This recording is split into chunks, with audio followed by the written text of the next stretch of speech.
الفيتو بخصوص الأزمة السورية، والمندوب الروسي رد عليه: عد لحجمك وإلا لا وجود لشيء اسمه قطر.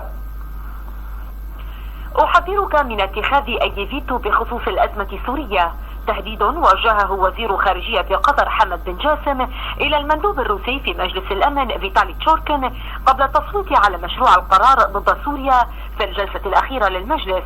التسجيل الذي بثته القناة الفرنسية الثانية عرضت خلاله المشادة الكلامية بين تشوركن وحمد، الذي توجه لتشوركن قائلا: على روسيا أن توافق على القرار وإلا فإنها ستخسر كل الدول العربية.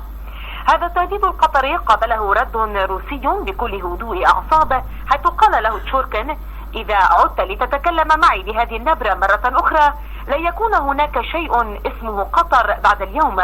وختم تشوركن قائلا: أنت ضيف على مجلس الأمن فاحترم نفسك وعد لحجمك، وأنا أساسا لا أتحدث معك، أنا أتحدث باسم روسيا العظمى مع الكبار فقط.